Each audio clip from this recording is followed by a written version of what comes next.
सिर्फ क्रिकेट ही वो वजह नहीं है जिसकी वजह से सचिन तेंदुलकर को क्रिकेट का भगवान कहा जाता है, बल्कि इसके पीछे की एक और बड़ी वजह है और वो है वैल्यूज।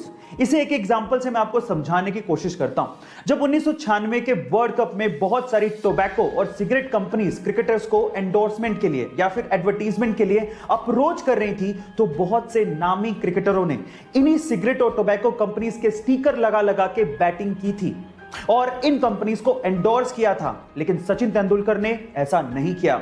उन्होंने बैट पर बिना स्टिकर लगाए क्रिकेट खेला, लेकिन इन कंपनीज को कभी भी प्रमोट नहीं किया। उन्होंने पब्लिकली हमेशा यह बोला कि मैं कभी भी टोबैको कंपनीज और शराब की कंपनियों को एंडोर्स नहीं करूंगा।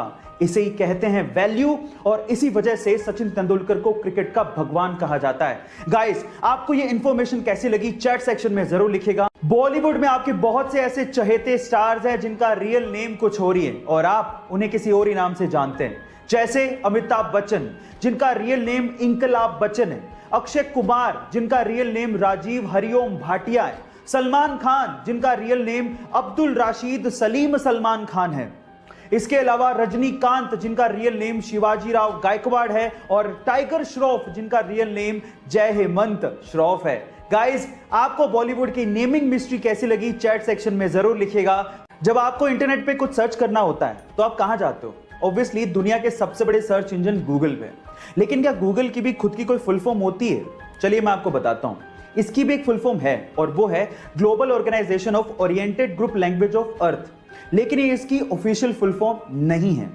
देखिए, गूगल शब्द गूगल के फाउंडर्स ने ही इजाद किया था और ये वर्ड गूगल से इंस्पायर्ड था। और गूगल एक नंबर है जिसमें एक के पीछे 100 जीरो होती है। ये इतना बड़ा नंबर है। गाइस, आपको ये इंटरेस्टिंग फैक्ट जान के कैसा लगा चैट सेक्शन में जरूर लिखेगा। एक बार बिल गेट्स ने किसी रेस्टोरेंट में खाना खाने के बाद खाना परोसने वाले वेटर को टिप के तौर पे $5 दिए, तो वो वेटर बिल गेट्स को बड़ी हैरानी से देखने लगा। तो इस बात पे बिल गेट्स ने वेटर से पूछा कि क्यों भाई, क्या हो गया, तुम मुझे इतनी हैरानी से क्यों देख रहे हो? तो उस वेटर ने बड़ी विनम्रता से कहा कि इसी टेबल पे जब आपकी डॉटर ने खाना खाया था तो उन्होंने मुझे $500 की टिप दी थी, और आप तो उनके फादर हैं, दुनिया के सबसे रिचेस्ट पर्सन हैं, और आपने मुझे सिर्फ $5 दिए। तो इस बात पे बिल गेट्स ने जो कहा वो आप लोगों को सुनना चाहिए। बिल गेट्स ने कहा कि उसके पिता दुनिया के सबसे अमीर आदमी हैं, पर मेरे पिता नहीं। गाइस, इसलिए कहा जाता है कि आप कितनी भी सक्सेस की ऊंचाइयां छू लें, आपको अपने पास्ट को कभी नहीं भूलना चाहिए, क्योंकि वही आपका सबसे अच्छा टीचर होता है। ये बात है सन 1990 की, जब दिल्ली के एक व्यक्ति ने एमआरएफ कंपनी के 20,000 शेयर्स खरीदे। तब एमआरएफ कंपनी के एक शेयर की कीमत लगभग 10 रुपए थी, यानी कि लगभग 2 लाख रुपए उस व्यक्ति ने एमआरएफ कंपनी में इन्वेस्ट कर दिए थे। उसके बाद वो पैरालाइज्ड हो गए और लगभग 10 साल उन्हें रिकवर करने में लग गए। लेकिन 10 साल बाद जब उन्होंने एमआरएफ के 20,000 शेयर्स की बात अपने पोते को बताई, और जब पोते ने पता लगाया, तो वो ये सुन के हैरान रह गया कि जो 20,000 शेयर्स उन्होंने लगभग 2 लाख रुपए में खरीदे थे, तब उनकी कीमत 130 करोड़ रुपए हो चुकी थी, और आज के वक्त उन 20,000 शेयर्स की कीमत लगभग 160 करोड़ रुपए हो चुकी है। गाइस, इसको कहते हैं इन्वेस्टमेंट की पावर। हम मिडिल क्लास लोग ज्यादातर अपनी सेविंग्स को या तो एफडी में या आरडी में रखते हैं, लेकिन अगर उसका 10 या 20% हिस्सा भी हम लोग इन्वेस्ट कर दें तो शायद हमारे वारे न्यारे हो जाएं। तो आज ही इन्वेस्टमेंट शुरू करिए, लिंक डिस्क्रिप्शन बॉक्स में गिवन है।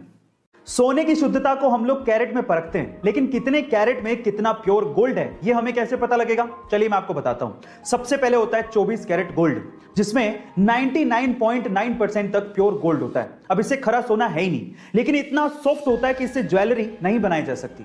फिर आता है 22 कैरेट गोल्ड, जिसको 916 गोल्ड भी कहते हैं, क्योंकि इसमें 91.6% प्योर गोल्ड होता है और बाकी बचे हुए परसेंटेज में कॉपर और जिंक जैसे मेटल मिक्स होते हैं। अभी थोड़ा हार्ड होता है तो इससे ज्वेलरी बनाना आसान होता है। फिर आता है 18 कैरेट गोल्ड, जिसमें मात्र 75% तक की प्योर गोल्ड होता है और बाकी बचे हुए 25% में निकल, कॉपर और जिंक जैसे मेटल मिक्स होते हैं।